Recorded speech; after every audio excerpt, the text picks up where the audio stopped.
Good morning, Paul Georgie from Allendale. It's September 20th, Friday morning, and looks like traders across the board and all commodities have got a risk-off attitude here today. The soybean market is lower. It broke technical support at the 1331 area that has been providing support for quite some time. We're below that now.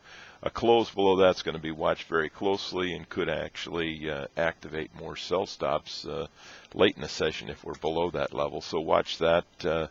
Hog futures under a lot of pressure here this morning, mainly because of fund liquidation. Gold down $16 also as we speak. Some of the other action that we're noticing is some of the spreads that have been featured here in the last several weeks were buying the hogs, selling the cattle. That's showing some reversal here today. Also buying beans, selling corn, selling wheat. We're seeing some change in direction of those spreads as well. That is giving us the indication that we're just getting some liquidation here by the funds.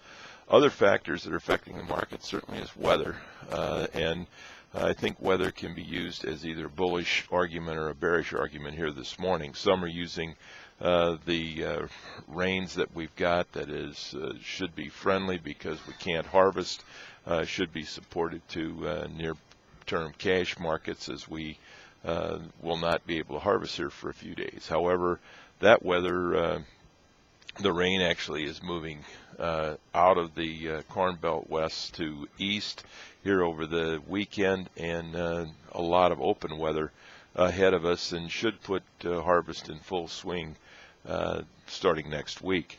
On the bearish side of that argument, you've got soybeans that are still immature that can use the rain, and some of those later planted soybeans in the southern part of the Corn Belt getting some beneficial moisture and should help improve yields there. So some conflicting information out of the weather. Other news, we really don't have any economic news out today. We do have a German election over the weekend that could impact the euro, and also have an effect on the U.S. dollar's action. China is on holiday for their Autumn Moon Festival today through the weekend. We've also got the October option expiration today. Pharma is expected to put out their acreage number estimates at 10:30 today. We've also got a week from Monday the quarterly stocks report, and traders are going to be focusing on that as we begin next week, and maybe even talk about it here today, as that could be a very important number as far as seeing how the bean ending stocks are going to work out with the tight supplies of soybeans that we had last marketing year. Argentina's wheat surplus continues to deteriorate as their crop is affected by dry conditions there.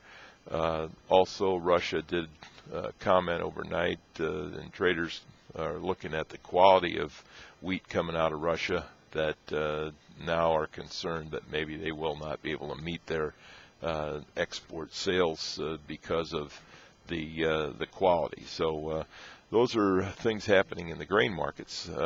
We've got cattle on feed report this afternoon that could impact livestock markets. Trade estimates 93.5% on feed, placed 91.6 and marketed at 95.3% of a year ago. Certainly the face value is with 93% cattle means tighter supplies, and we expect and still believe in our research that this first quarter of 2014 is going to give us some extremely tight cattle supplies. The problem of the cattle market right now is the demand for product.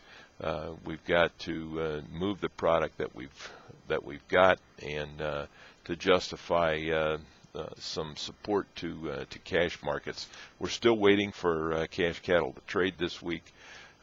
Looks like we still could be in that steady range around 193 when trading is done, but in many cases the cash buyers will wait till after this USDA report before they go out and finish their purchases. So we'll be watching that closely. Cutout values for beef yesterday: choice down 28, select down 39. In the pork complex, cutout values there were down 20 cents yesterday. The focus this morning is that we're seeing a sharp sell-off in the nearby contracts versus the deferred, some spread liquidation there. And also we've got a technical picture that we've got to watch very closely. We've had a very steep uptrend going in the October, December hog contracts.